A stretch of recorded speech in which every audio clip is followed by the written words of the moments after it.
this, I swear. Okay. Right. There we go. Looks like we're here. Okay. Yeah. Excellent. Everything's working out. Looks Yeah, no, this is fine Richard. on my screen. He is he's one of my partners on the Black Tide Rising project.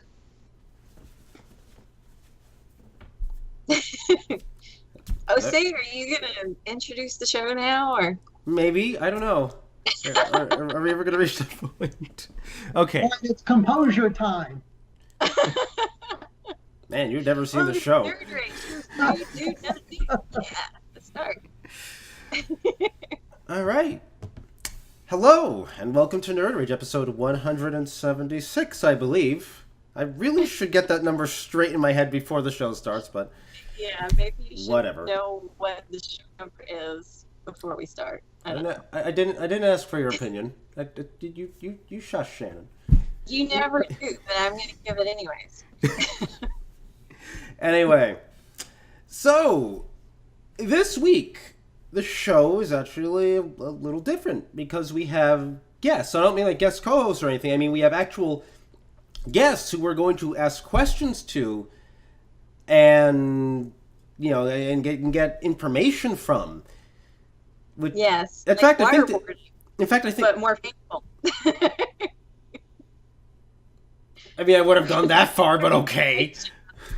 Way to go, Jose. I like that. That's good. Anyway. We're pretty low key. So we are going to discuss the Black Tide Rising crowdfunding for a TV series based on the books written by John Ringo, which I have read, and Mike and I have discussed at length. So Yeah. I'm kind of all on board with this. So, given that Hey, welcome, Mike and Richard. Thank Hey. you. Thanks for having us on.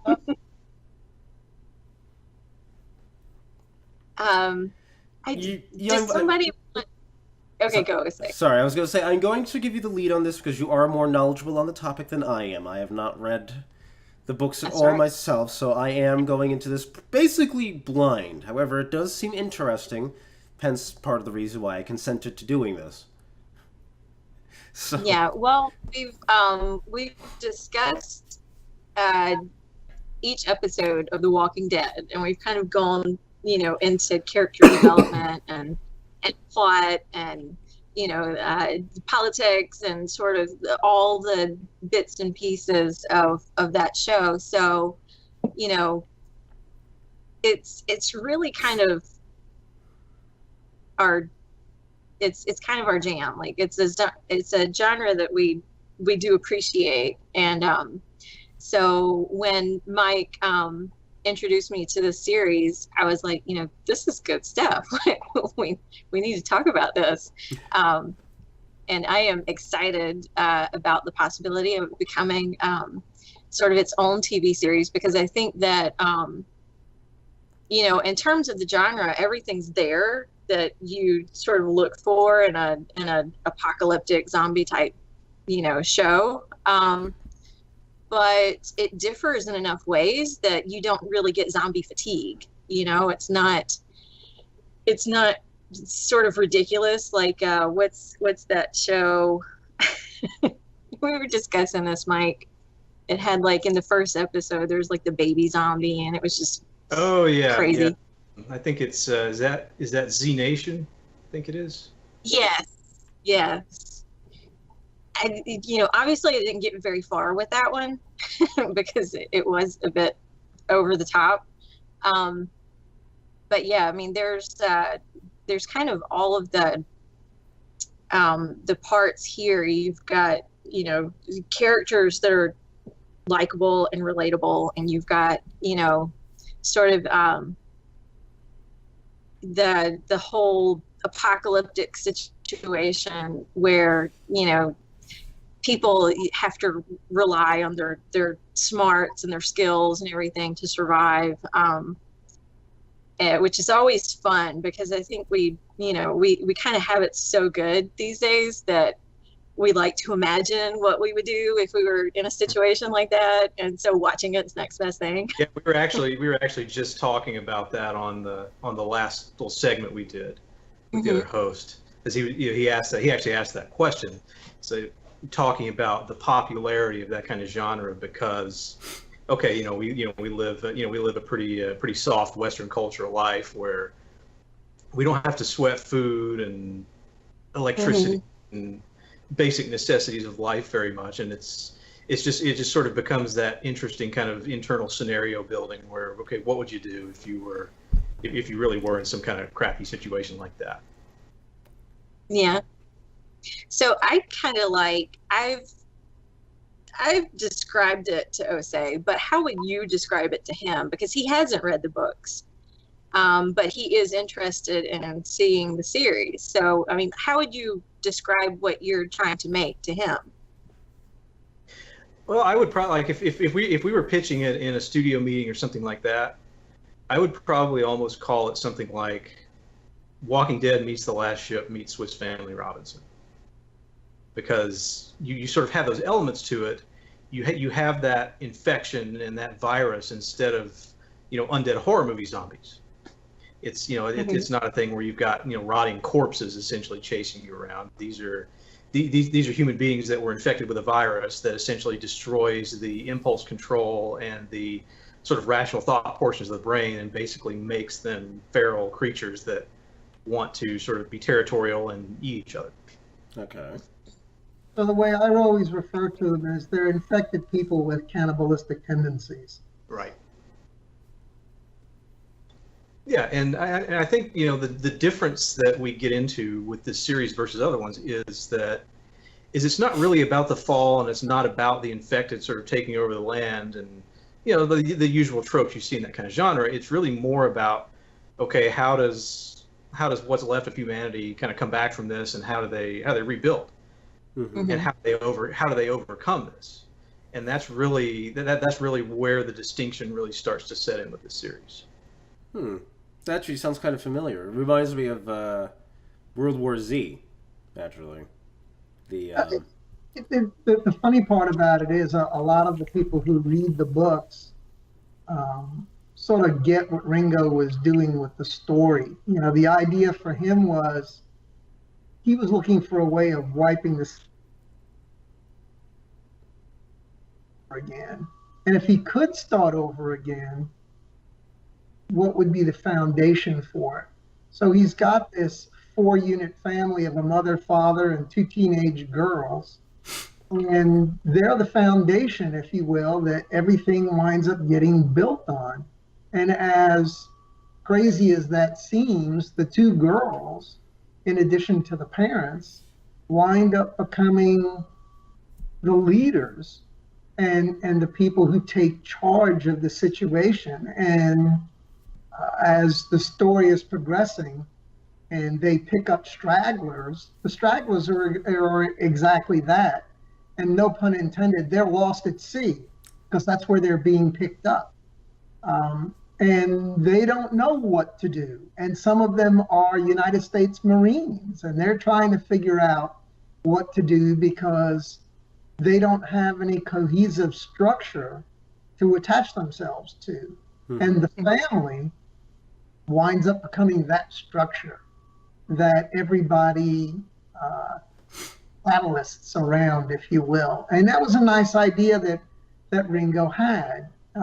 When you make films, you write stories, they tell you, make a film or write a story about something you know about. So he did. He's got 2 teenage daughters. Are they exactly this way? Kind of, sort of. He mostly uses them for the banter that the 2 girls do back and forth with each other, which is what makes them very real, because he took the girls' actual dialogue and how they interact with each other and how they talk to each other. So it comes out really, really well. I know when Mike and I first went and met with the publisher, that's what I've been doing for basically 8 or 9 years, was zombie, vampire-based shorts and things like that. Some were feature length.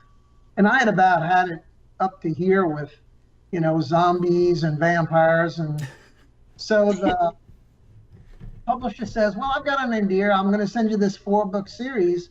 She said, read them. And bear in mind, I don't know who John Ringo is. I don't know him from Adam's House Cat. And I start reading the books and I go, crap, it's another zombie apocalypse. And I'm going, this is not what I want. But, like producers are supposed to do, I kept reading. And I really got drawn in by the characters and what Ringo was doing, and I got it. And I really did like it. It's one of those kind of things where it does become infectious to start to read it because you like what he's doing and you like the characters. They're likable people because he bases them on real people. So it was a lot of fun that way. And that's what we really want to bring to the screen so people will see this. So it's not a Walking Dead. It's not a World War Z. It's not anything. It's not a I Am Legend. It is Ringo's take on how this would all work out. Mm-hmm. Yeah, and there's there are a lot of really good, real interesting story elements that we've got to work with in this world that Ringo created. One being, and I think Shannon and I have talked about this before, is that you have all kinds of media where you see these really strong ass-kicking female protagonists, and we definitely had that in Sophia, but they also have those different ways they develop and become stronger in this world that aren't just sort of cut and paste action scenes. And one of the things that I really like throughout the whole thing is it's got a really good kind of a father-daughter relationship dynamic. Because these are very impressive young women, but in the dad and in the mother, you can see how they became that way, right? And you can see how they get it, and it's that sort of that extra sort of element of family, and the fact that having a family that's intact like that is probably the rarest thing in this world. It really gives you a lot of different things to do in what's otherwise really easy just to kind of be a it's nihilistic, everything sucks type of world. I mean, it does because the world fell apart, but you've got that glimmer of hope, and you've got it coming in a different way than a lot of people tell that particular kind of story. That's probably the most powerful story element, is just the fact that you do have this hope despite the world completely going to crap. I told you that I really enjoyed how, a lot of the zombie genre sort of drags out the whole question of what happened and whether or not there's a cure. And you get all that answered right at the beginning. It becomes kind of like the sort of triumph story of humanity after that. Yeah, that is basically asked and answered very quickly in the series. And you've got these eco-terrorists who spread this virus, and they just sort of go down with everybody else, and that's pretty much it. The universe the world has become a shared universe in terms of other authors, and there are several other authors who are working on their own novel-length stories set in this world. So some of those things may come back, and certain aspects of that might be explored again by these other authors under Baen Books' kind of big picture oversight, and under Ringo's kind of writing herd on what everybody writes, and sort of maintaining the cohesiveness of the story. But it's always possible that certain authors who come into the world and kind of take their whack at it may go back and look at some of those things again too. Right. And in addition to the 4-book series, Toni Weisskopf, the publisher, she was nice enough. She gave us the anthology, which is another book, or the latest book, of short stories written by, a couple of them are written by Ringo, but the rest of them are written by other Baen authors, but they're all in that universe. Ooh. And what we like about it is we can use those stories and intermix them in so that they take place in the same time frame. They're just geographically located somewhere else. And what's nice about it is it's a different way for you to get to see how different people are dealing with the outbreak and how they're coping with it. And some of the stories are just outright funny. Some of the stories are a little, tug at your heart kind of thing, because some of the characters you learn to like in the short, even though it's only 20, 25 pages long, they come and go. One of the stories is about a group of cheerleaders, and there's a cheerleader mom in a van full of girls, and she's got 2 male cheerleaders with her. It winds up becoming the cover art, if you will, for the anthology, which are these cheerleaders in high heels with automatic weapons. I mean, how could you hate that? And of course, she's having to deal with a van full of kids and them running into this outbreak at the same time. And it's kind of an interesting way, especially if you knew the author who wrote it. She's basically a soccer mom. She is a cheerleader mom. Yeah. Well, she's a cheer mom, and she's also an active duty Air Force helicopter pilot. Right. So really very interesting lady. And yeah, that's the cool thing about the anthology is you've got all these little snapshots into this other world outside of the Smiths and outside of Wolf Squadron and everything else. And you've got everything from cheerleader mom to corporate bankers in New York to what the author, the crazy hoarder grandpa that had all his. As that particular author described it, Mike Williamson, basically prepper revenge porn, where the grandkids have been trying to get crazy grandpa to get rid of all his supplies and all his guns and stuff, and lo and behold, the day comes where all that stuff is useful. That's a particularly great story in the anthology too. I enjoy that one.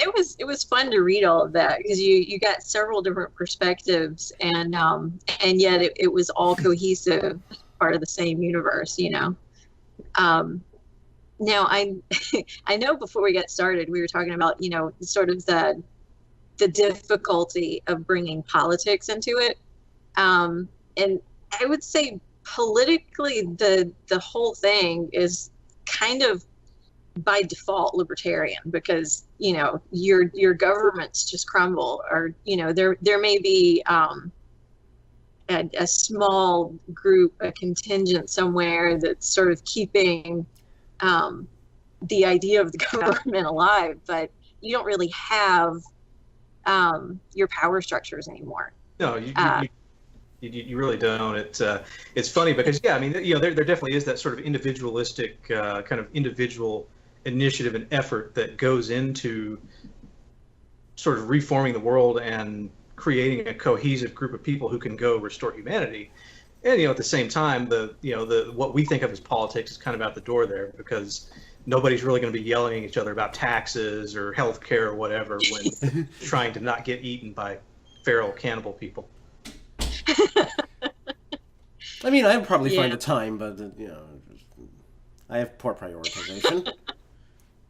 Well, I mean, there were, of course, people in the books that were complaining about this or that, or why is this allowed? And it's like, we don't have the manpower to regulate every move that people make, and that's why I say it's sort of a default libertarian society. You just, there's not enough people to make up regulations about every little thing. So And it is kind of interesting how Ringo deals with it. When new people are found, if you will, wherever they are found, they're given a choice. It's like either you can be an active participant or you can be a passive participant. And the passive participants get to do things like clean up the ships after they've killed all the infected. So they've got to get all that bits and pieces and body parts moved, and they're doing that. And oh, by the way, you don't get everything that the same people who are doing the clearances are going to get. So you do have a choice. I mean, you don't have to do this, and they're fine with that. That's okay. Just don't expect to participate. at the same Right. level. So, telling people no is kind of a new concept, especially since our society for the last 40 or 50 years, it's like the word no has gone out the window and everything is sure, well, whatever you want, we'll just give you whatever you want. But he just deals with it in an interesting way. It's fun.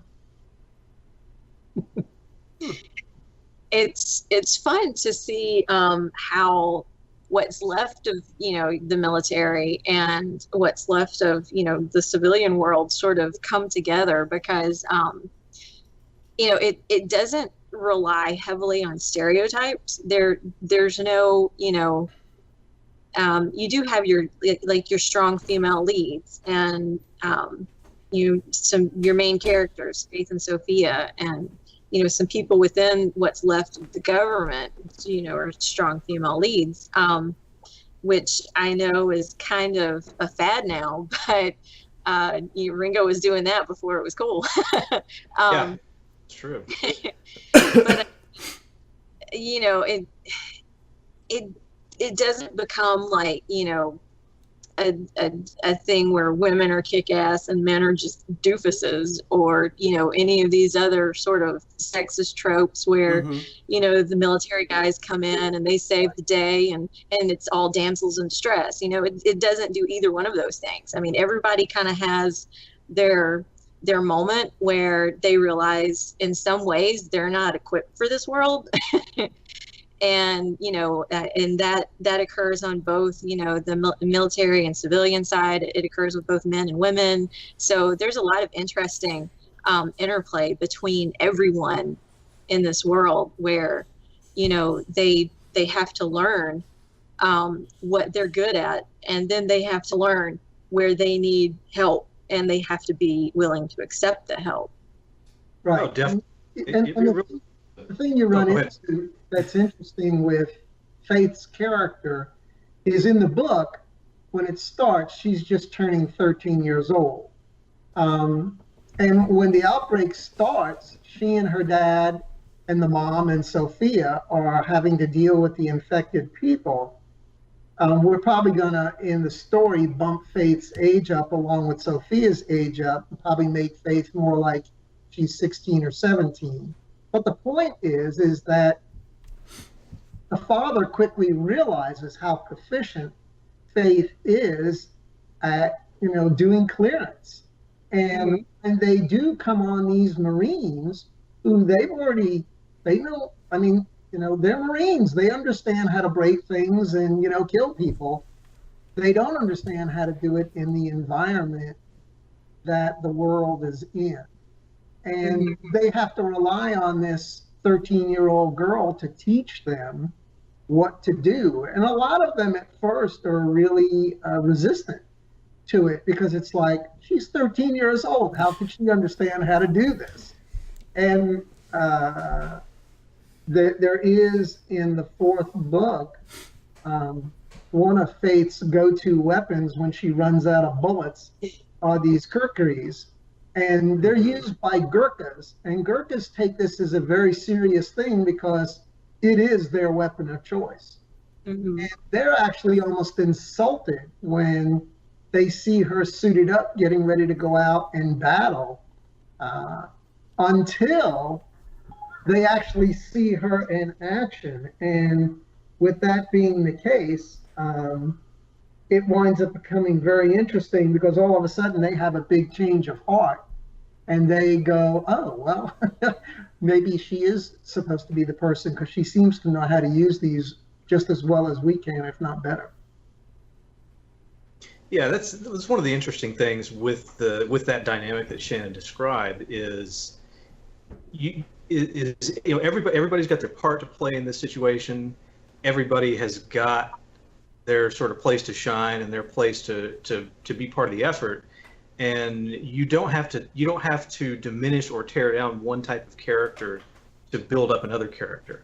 There's very much a mutual trust and respect and all those things there. And you see through the story where those things have to build and where those where that trust and that respect has to be earned.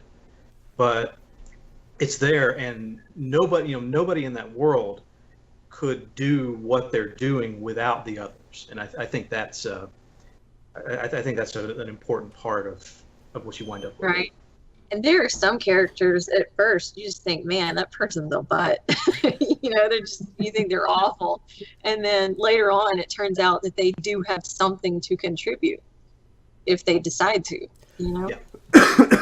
Excuse me, sorry. Yeah, it's all very much an individual choice there. It's that, hey, you can either just kind of sit there and just sort of basically survive if you're going to be if you're going to be one of the sort of non-contributing folks, but a lot of it is is about finding what what you're good at and what new opportunities this world sort of creates for you to go be distinctive. Basically everybody gets a reset button because nobody knows what your past was. And in the case of those celebrities that everybody knew who they were before, it doesn't matter now. And I think some of the most satisfying moments are when someone is getting a big head about who they are and they're quickly put in their place, like nobody cares anymore. Can you do anything useful? Yep, that's what it comes down to. Mm-hmm. So that was very satisfying to read.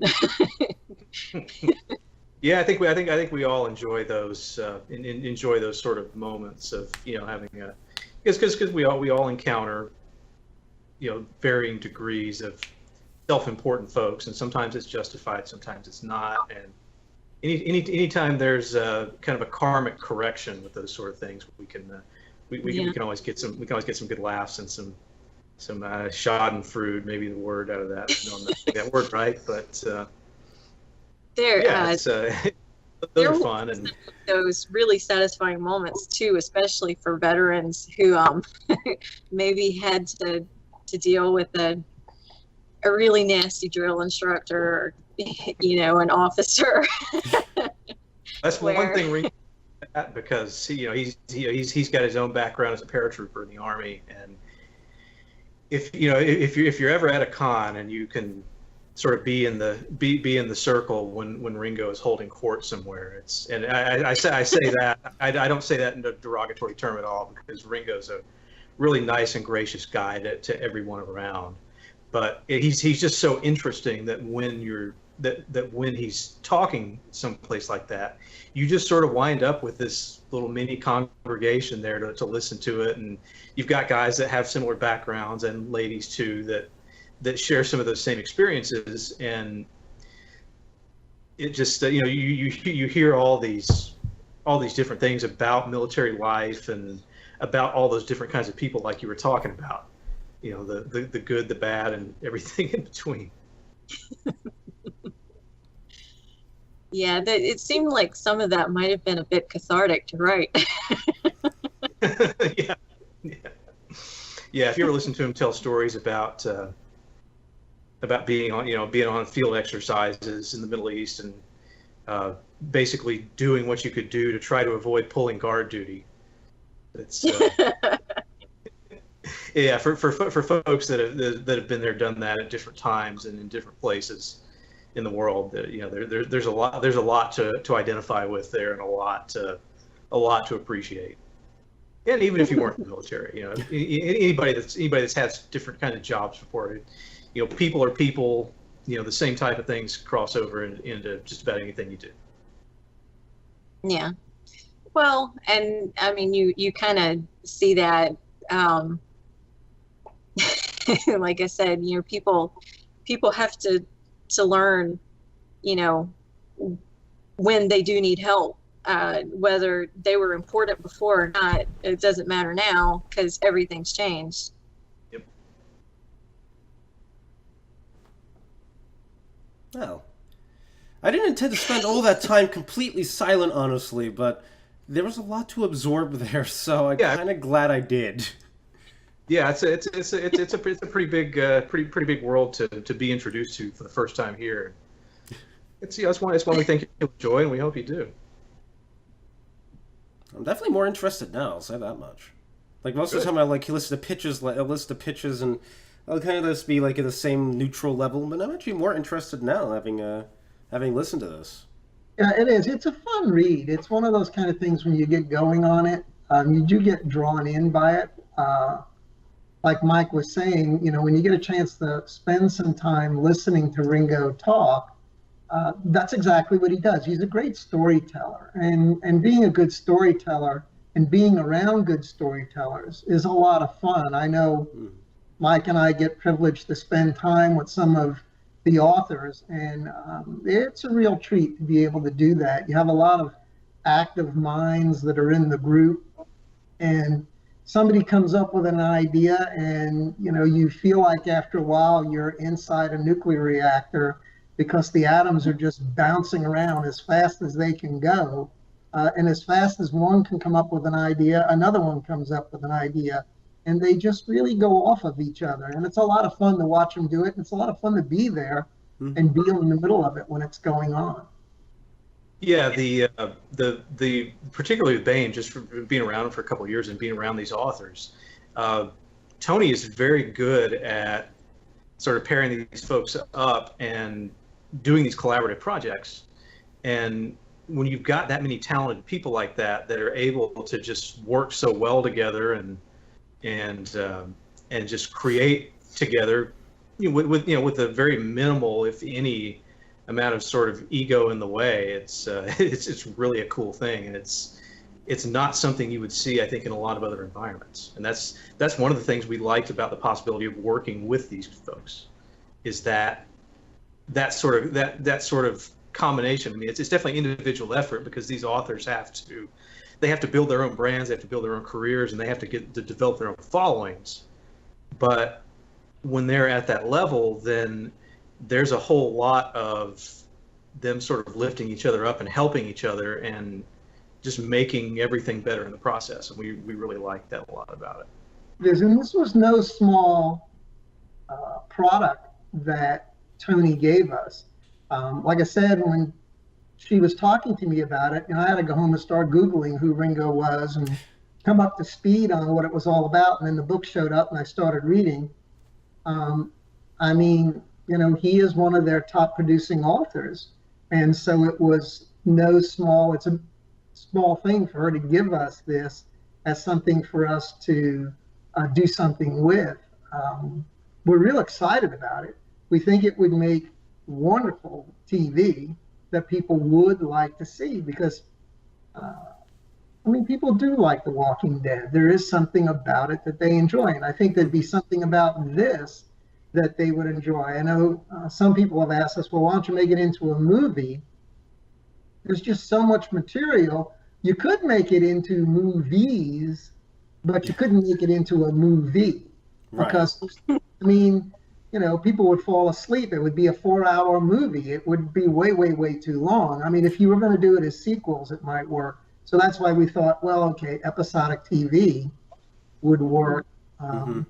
Especially now you have all the streaming outlets like Netflix and Amazon and Hulu. They're all just, they're just going nuts for content.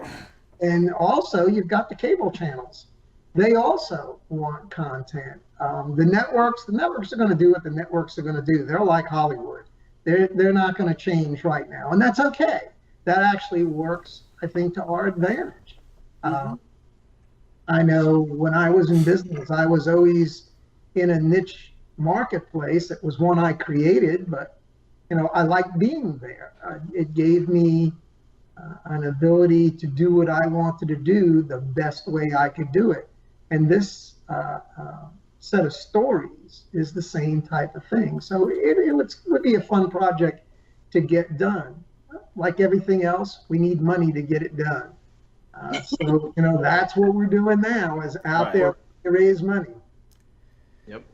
Yeah, the streaming format and the ability to tell a longer form story really, I think that opens up opportunities to adapt works like this, because you're not so hung up on like you have to hit this exact runtime, and you sort of have to hit these beats to fit your advertisers in.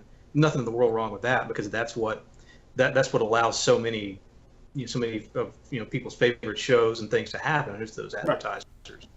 But the ability to just have a little more wiggle room, not only with your run times, but with your with a lot of your sort of more intricate kind of plot and character development that you can see on like a Netflix show versus something that's on a network. You've got just that little more time to really make something special, where if you were in a network executive's office, they're going to be telling you, okay, you got to take a hatchet to this and this, because we got to hit that runtime, and you've got to keep your story concise and keep it tight like that. I mean, and you still have to do that even with the longer form that streaming allows, but it just gives you a little more room to make the best thing you can make, I think. Alrighty then. Well, I'm still absorbing, honestly. But take it, man. It really is. But at the same time, I suppose that we've kind of talked all around it. But if you would just give a little bit of the details of what's going on with the fundraising, like where people it's Indiegogo, right? Where people can where people can find it. I mean, the link's going to be down in the description for the episode, of course. Right. 100%. I'm not gonna have you guys on and then not have no way for people to check it out. But yeah, easiest way to find us is blacktiderising.com. We are Indiegogo. That will take you right to the page. You can also find us on Facebook under Black Tide Rising. We started a fan community there that's kind of serves a dual purpose. It's for fans of the book series and for the fans that we want to bring on board for the crowdfunding effort. We're still around 30 days or so out. We've done it. We've done pretty well with that. We definitely need to keep pushing it and keep getting it up there. And we're going to do whatever we have to do to make this happen. And there are. Go ahead. Whoever's watching this, go like Black Tide Rising on Facebook.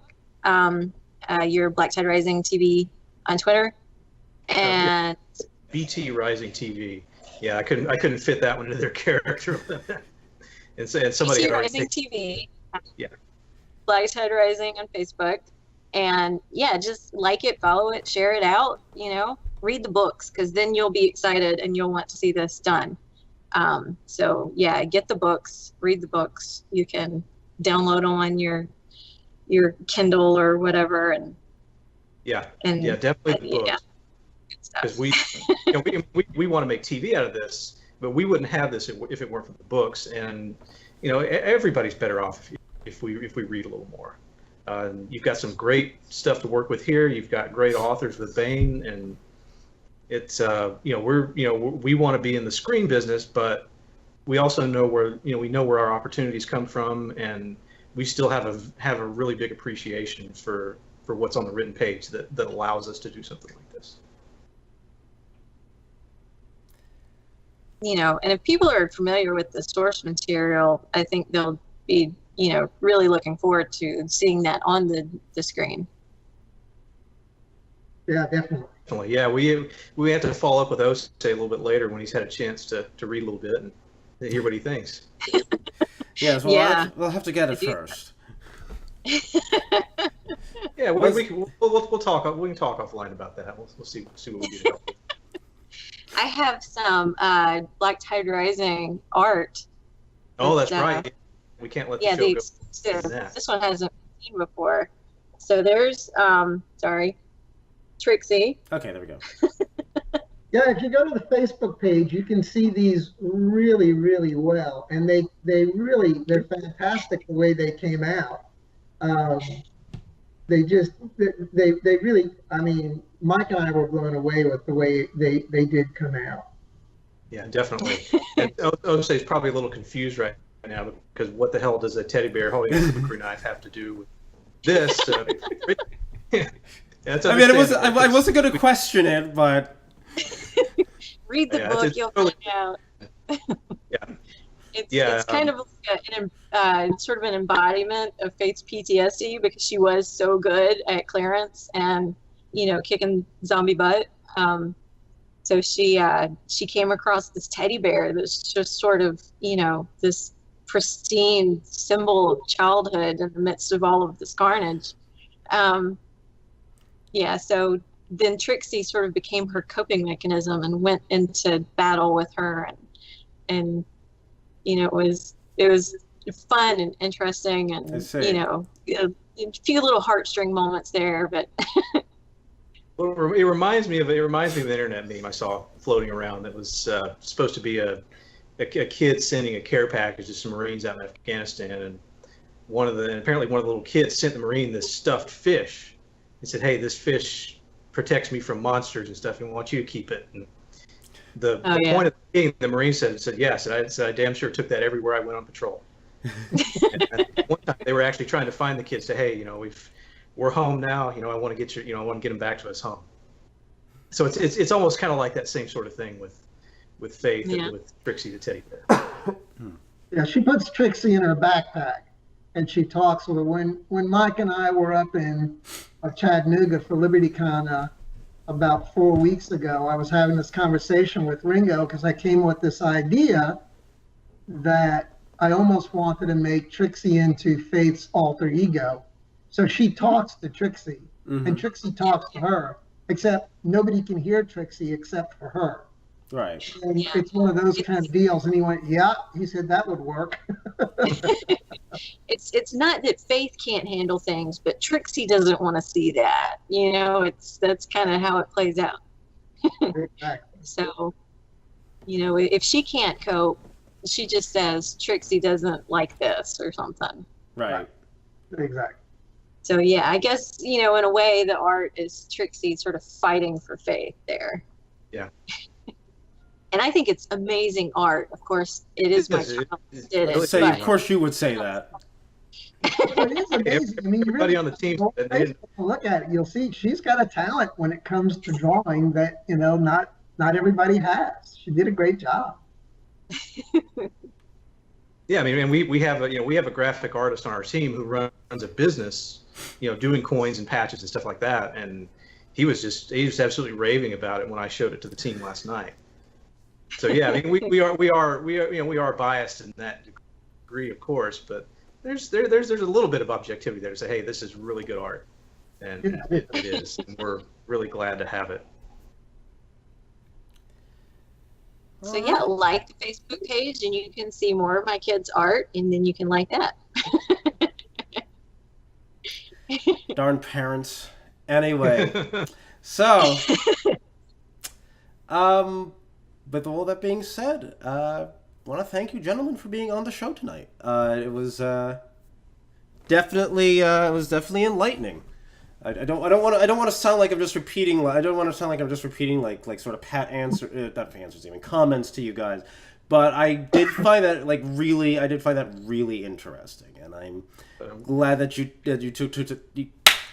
two even took the time to be on this silly little podcast that we do. I mean, I'm sure. I mean, I'm sure you could find better venues than this, but all the same. I mean, they just talked with Bill Whittle, so I mean. Exactly. Exactly. We want to get to where the fans are at. We want to get to everybody we can to let them know about this great book series and what we're trying to bring to that, to translate to the screen, and we appreciate any and everyone who will hear us out on this. Absolutely. So and I mean, I've mentioned it on the show before that it is a team of veterans who are looking to produce this. So I know, being involved with a lot of fan discussion about Walking Dead, there's been some comments about just things that don't really make a lot of sense as far as firearms and their use and different aspects of what they try to do as far as strategy. Right. So I think you've definitely got an edge with this series that you're aware of all of those things.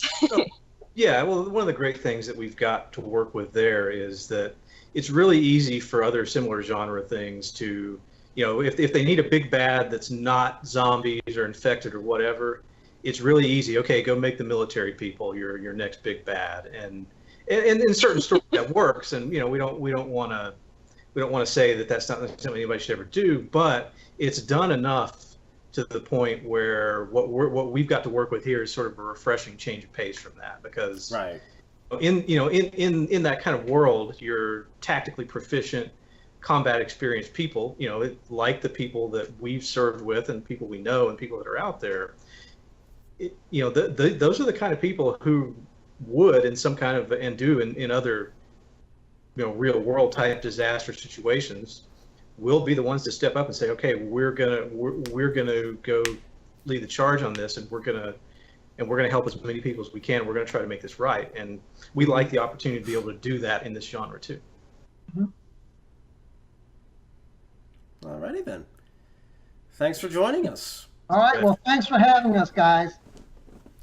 Oh, it was great. I'm so glad you were here and could explain this to OSA, because I've tried to tell him, you really need to read this. You'd totally get into this. And yeah, he doesn't always listen to me, but now he's listening. We got a couple of people in the chat.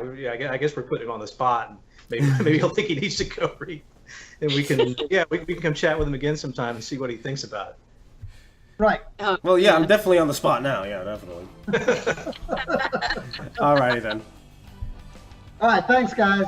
Hey, Thank thanks. you. Here.